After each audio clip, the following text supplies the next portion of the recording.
Chapter 17। सो जैसे ही Netherland के सामने आता है ही भी लाइक कौन अपना पीटर के भाई आ गया हारने अब। तो यहाँ पे नेदरलैंड उसको देख के कहता है ये यंग लड़का कौन है। सो पीटर उठता है, ऐसे उठ रहा है जैसे लड़ेगा, लेकिन सडनली ही भी लाइक हो हेलो डॉक्टर, हैंडशेक कर रहा है यार हंसते हंसते, और बोलता है हाय मैं टी रैंक का किलर हूँ सुंगू केम, और मैं यहाँ पे इस मिशन पर हूँ पीटर को ढूंढने के लिए। फिर वो कहता है कि मैंने ये सोचा नहीं था मेरे को आप मिलोगे, मतलब आप देखोगे एक पोस्चर, ये काफ़ी ऑनर की बात है। मैं सुंगू किम ये पीटर को संभाल लूंगा, बस उसको मेरे ऊपर छोड़ दो। एंड यहाँ पे नेदरलैंड उसको घूरे जा रहा है। सो उसे इग्नोर करके नेदरलैंड से यूना से कहता है कि मेरे ऑफिस आ जाना, मैं किसी को भेज दूंगा लेने के लिए। फिर यूना कहती है कि मैं तो नेदरलैंड कहता है ओके मैं अब जाता हूँ, बाद में मिलते हैं। एंड पीछे से देखता है पीटर एंड बोलता है ओह ये है पोस्चर नेदरलैंड। पीटर कहता है ये कोई आम किलर नहीं है। यहाँ पे नेदरलैंड के साथ जो डॉक्टर है उसको पूछता है कि ये वही लड़का है क्या जिसने सेंडो पार्क को हराया था। फिर वो बोलता है कि नहीं ऐसा नहीं है, अकॉर्डिंग टू टीचर वो बस लकी था, आपको टेंशन लेने की कोई ज़रूरत नहीं है। यहाँ पे नेदरलैंड कहता है मिस्टर ओ मैं यहाँ पे सब देख लूँगा, तुम वो बताओ जिसके बारे में मैंने पूछा था तुमसे, उसकी प्रोफाइल के बारे में। तो वो पकड़ाता है उसको कोई पेपर, एंड वो पेपर नीचे गिर जाता है एलिवेटर के। सो जैसे ही पेज नीचे गिरते हैं उसको अपने हाथ की ओर देख के उसे याद आता है कि उसने हाथ मिलाया था सुंगू ने, यानी कि पीटर ने। तो उसे याद आता है कि उसने कहा था डी रैंक किलर। तो नेथलियन उससे पूछता है अपने डॉक्टर से कि क्या नाम था उस यंग लड़के का। डॉक्टर कहता है अच्छा वो जो पहले मिला था वो। तो वो कहता है नहीं जो यूना के साथ था वो लड़का, जुन ऐसा कुछ नाम था उसका, सुंगू राइट। मैं सोच रहा हूँ मैं उसे अपने काफी करीब रखूँ, वो मेरे सैंपल बनने के लिए काफी अच्छा है। सीन शिफ्ट होता है पीटर की ओर जहाँ पे वो खेल रहा है चेस बच्चों के साथ एंड कॉल पे बात कर रहा है जीवन के साथ। एंड पीटर बोलता है कि भाई नेदरलैंड तो भाई आंखें लड़ाए बैठा है पीटर को ढूंढने के लिए। एंड जीवन को कहती है कि तुम जितनी जल्दी हो सके और वो काम खत्म करो और वहां से निकलो। पीटर कहता है ये फन नहीं है कि उसे पता है कि जो पीटर है वो हॉस्पिटल को बर्बाद कर देगा लेकिन उसको हाथ नहीं आएगा। एंड यहाँ पे जीवन कहते हैं हाँ फन, तुझे फन लगता है क्या बुढ़ी गई के। यहाँ पे जीवन कहती है कि मुझे पता था तुम ऐसा ही कुछ करोगे, अगर तुम ऐसा कुछ करोगे तो भाई हम सब मार जाएंगे। पीटर कहता नाथालियन इंटर। पीटर कहता है मुझे कोई आइडिया नहीं है कि भाई चल क्या रहा है उनकी टीम में और उसकी टीम करती क्या है, लेकिन मुझे पता लगाना होगा। तो वहां से वो उठ जाता है, चेस खेलता है जहाँ से सीन शिफ्ट होता है डॉक्टर यासी मिस्टर ओ के साथ, जहाँ मिस्टर ओ उसको पीटर को एक की कार्ड देते हैं जिससे कि वो कहीं पे भी जा सकता है। तो मिस्टर ओ कहते हैं कि ये लो की कार्ड एंड इससे तुम किसी भी रूम में एंटर कर सकते हो। एंड वो कहता है कि good job D rank. Doctor किसी को भी इतनी जल्दी ऐड नहीं करते अपने अंडर एज में, काम ज्यादा मुश्किल नहीं है, बस तुम्हें 3 चीजों का ख्याल रखना है। पहली चीज कुछ भी नहीं बोलना जब तक वो तुमसे कुछ ना पूछे। दूसरी चीज डॉक्टर जो भी कर रहे हो तुम्हें कुछ भी नहीं पूछना है, नहीं मतलब नो डाउट्स, ठीक है कुछ भी नहीं। एंड फाइनल जो तुम्हें नहीं करना है वो है नहीं करना है तो नहीं करना है, और सारी चीजें रिजेक्ट कर दो जितनी भी तुम काइंडनेस दिखाओगे उन डॉक्टर के ऊपर। पीटर भी लाइक हैं एक्ट ऑफ काइंडनेस, वो सोच रहा है कि एक्ट ऑफ काइंडनेस ये इसमें इतना नर्वस क्यों हो रहे हैं। फिर वो कहता है कि जल्दी चलो, वो उन्हें वेट करना पसंद नहीं है। फिर मिस्टर ओह कहता है कि हाँ डॉक्टर मैं सुंगू किंग को लेके आ गया जैसा आपने ऑर्डर दिया था, तुम यहाँ पे आ गए परफेक्ट टाइम पे, बहुत बढ़िया। फिर नेथलियन और उसकी पूरी डॉक्टर फोर्स जो कि किलर है, नेथलियन बोलता है कि लेट्स बिगिन अ राउंड, शुरू करते हैं खेल। हाँ तो जो भी इसके साथ जो भी जितने भी वो डॉक्टर्स है वो एक सोल्जर है फ्रॉम ब्राजील के, पूरी स्काउट है उनके साथ। यहाँ पे हमें बताया जाता है कि ये इतना आसान नहीं होने वाला है। इन लोगों को बुलाया गया है अब्रोड से जिन्होंने अपनी पूरी जिंदगी लगा दी लोगों को मारने में और उनके हाथ खून से रंगे। ये लोग ग्लोरी से एसोसिएट नहीं करते हैं और ना ही कोई दया भावना रखेंगे तुम्हारे ऊपर। बस ये एक की ही सुनेंगे, वो है नेथलियन। इसके अलावा वो ना ही किसी की सुनेंगे ना ही किसी के लिए कुछ हमदर्दी जताएंगे, बस ये अपने लीडर की सुनेंगे, वो है लीडर नेथलियन। हाँ तो नेथलियन बोलता है मिस्टर ओ से हाँ तो पीटर का क्या हुआ। मिस्टर ओ कहता है कि हाँ जैसा आपने ऑर्डर दिया था हमने वैसा ही किया, हमने एंट्रेंस को सील कर दिया है, हम प्लेइंग फील्ड पे भी नज़र रख रहे हैं एंड हमने सारे डीएनए सैंपल को भी ले लिया है एंड चेक कर रहे हैं एंड हम देखने वाले हैं कि पीटर की एज का कोई ब्लड है कि नहीं, और ये एनालाइज 48 घंटे से पहले पहले हो जाएगा। यहाँ पे पीटर बोलता है कि हाँ पीटर जो है वो काफी प्रोफेशनल है, लेकिन यहाँ पे वो एक चीज नहीं भूल सकता, उसका डीएनए। जो डीएनए है वो उसे मिटा नहीं सकता, बाकी सारी चीजें भले ही उसने मिटा दी हो, और अब वो हॉस्पिटल से भाग भी नहीं सकता। सो हमने इसे ऑलमोस्ट पकड़ लिया है। सो बस अब हमें उसे पकड़ने की देर है। यहाँ पे भाई पीटर, ये सारे पीटर तो उनके साथ ही है, तो पीटर कहता है, पीटर मन मन में सोच रहा है कि परफेक्ट, नेदरलैंड को हराना इतना आसान नहीं होगा। सीन चलते चलते सीन यहाँ पे आ जाता है जहाँ पे नेदरलैंड अपना पीटर एक पेशेंट को देखने आते हैं, और नेदरलैंड बोलता है कि उस बच्चे से कि अगर तुम ये नहीं करोगे तो यार हम सोचर कैसे खेलेंगे। तो बच्चा बोलता है कि हाँ अगर मैं ये करूंगा तो हम सोचर खेल सकते हैं। बोल रहे हैं हाँ खेल सकते हैं, बस खेलना भी नहीं, आप स्कूल भी जा सकते हो। यहाँ पे तो काफी मासूम बन रहा है यार। तो यहाँ पे नेदरलैंड को नर्स बताती है कि अगर हमने इसकी और सर्जरी करी तो ये इसकी बॉडी काम करना भी बंद कर सकती है। तो हम कैसा रहेगा अगर हम इसकी रेडियल नर्व पे फोकस करें, तो डॉक्टर यम इस काम के लिए परफेक्ट रहेगी। यहाँ पीटर सोचता है कि इसके पास खुद के रीजंस है मुझे इसके साथ काम करने के लिए, रखने के लिए, बट हम बस मीनिंगलेस राउंड ही लगा रहे हैं इस हॉस्पिटल में। अभी डॉक्टर कहता है पीटर से कि तुम डिसअपॉइंट हो गए क्या? पीटर कहता है क्यों, कि मैंने तुम्हें अपना पोस्टल साइज नहीं दिखाया अभी। पीटर कहता है नहीं तो।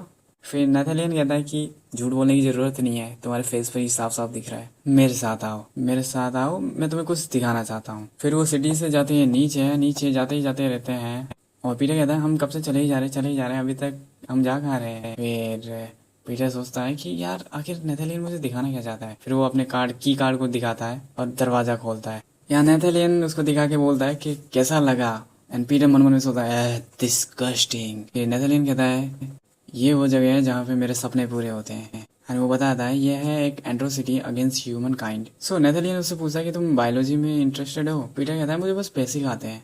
नेथालियन कहता है हाँ तो फिर तो ठीक है, ये काफी इजी रहेगा तुम्हें एक्सप्लेन करने के लिए। फिर वो बोलता है कि अकॉर्डिंग टू चार्ल्स डार्विन जितने भी लिविंग बींग्स हैं वो नेचुरली इवॉल्व करते हैं, राइट। वो कहता है कि इवोल्यूशन जो है वो नेचुरली एक इत्तेफाक से आया है, मतलब यहाँ पे कोई जरूरत नहीं है इन्वेंशन करने के लिए। लेकिन यहाँ वो गलत है, इवोल्यूशन जो है वो डिसाइड नहीं कर सकते, ना ही भगवान के जरिए, ना ही नेचर के जरिए, और ना ही इत्तेफाक से। इसे मैं ही डिसाइड कर सकता हूँ, ये मैं डिसाइड करता हूँ। और भाई वो जीभ निकाल के है ना भाई, हाँ करके उसकी पीड़ा की ओर बोलता है, गुर्राता है यार। वीकनेस को हरा कर एंड स्ट्रेंथ को जमा कर कर रखो। कमजोरी से जिंदगी बिताना या बीमार होके जिंदगी बिताना इससे बढ़िया है। तुम्हें नहीं लगता ये ज्यादा सेंस बना, मतलब ताकतवर बनते जाना, ताकतवर बनते जाना। मेडिकल प्रैक्टिस यही सिखाता है हमें, और इसी वजह से मेरी नज़र तुम पर है सुंगू। इतने में ही अलार्म बजता है, कॉड रेड। एक आदमी आ रहा है जिस पर हम टेस्ट कर रहे हैं, वो अपना बेकाबू होकर तुम्हारी ओर आ रहा है भागते हुए। एवरीवन मूव, अंडरग्राउंड वार्ड के जरिए, एंड उसका नाम है स्पाइसीमैन। सो जो स्पाइसीमैन वो स्टेज 4 पे है, आ गया, एंड सामने उसके खड़े हैं कमांडोज, ऑब्वियसली सिक्योरिटी के लिए, रीजन के लिए, एंड उसकी बदन पर लगे हैं इंजेक्शन वगैरह वगैरह। सो सभी लोगों को एरिया 51 में बुलाया गया है, एंड यहाँ पे वो बरसा रहे हैं उसके ऊपर गोली, लेकिन भाई उसको कोई फर्क नहीं पड़ी। वो ऐसे रोकने की कोशिश कर रहे हैं, लेकिन भाई वो तो तेज है, लगता है ये आज पीटर के पास ही आके मानेगा।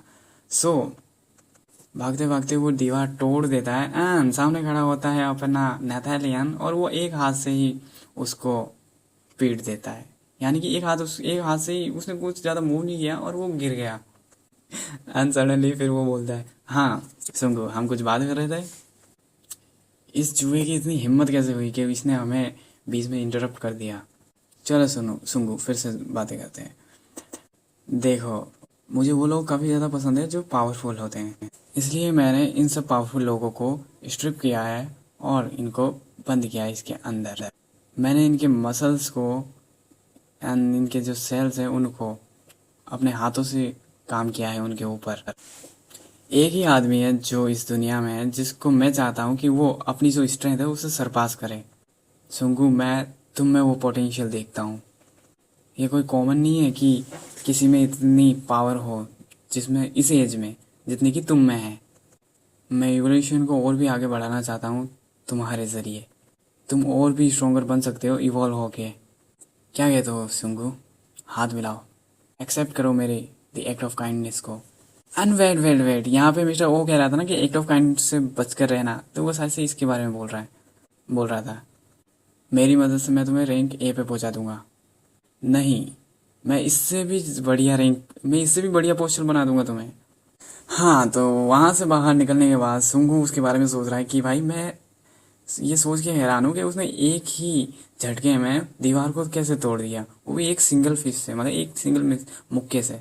मुझे तो अभी से गूज़बम्स आ गए, ऐसा सोच रहा है।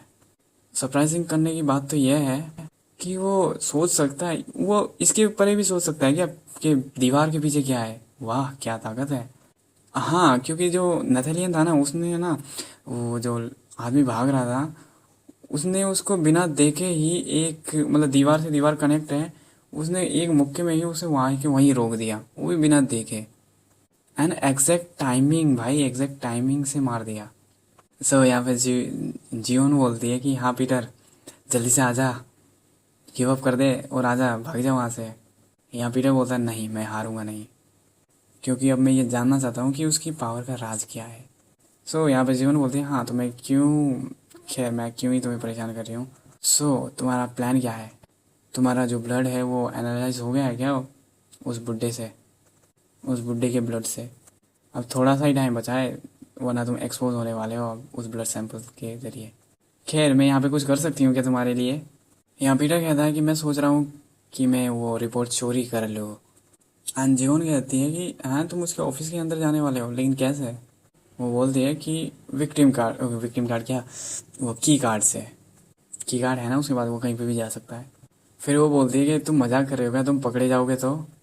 फिर वो कहता है कि हेलो, ऐसा हो ही नहीं सकता, मेरे पास काफ़ी टाइम है ये सब करने के लिए। क्योंकि मैंने जब राउंड लगाया था उस नेदरलैंड के साथ, तब मैंने एग्जैक्ट टाइमिंग कैलकुलेट कर लिया था जितना टाइम मुझे चाहिए, एंड उस हिसाब से मुझे 4 मिनट 30 सेकंड चाहिए।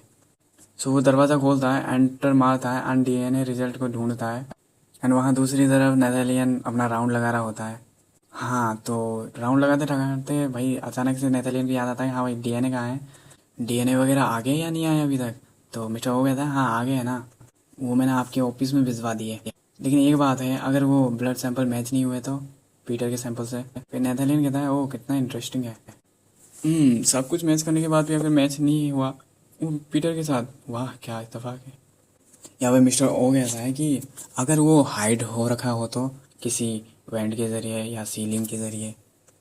नेदरलैंड बोलता नहीं ये नहीं हो सकता, अपनी इमेजिनेशन को यूज़ करो। यानी यहाँ पे नेदरलैंड दिमाग लगाता है कि क्या हो सकता है। यहाँ पे पीटर, यहाँ पे नेदरलैंड को शक हो जाता है कि हाँ भाई कौन है पीटर, थोड़ा सा दिमाग आ गया है यार उसमें, एंड वो थोड़ा सा शक कर रहा है पीटर की ओर, यानी कि सुंगू की ओर। एंड ये चैप्टर यहाँ पे ख़त्म। भाई साहब काफ़ी लंबे लंबे चैप्टर है।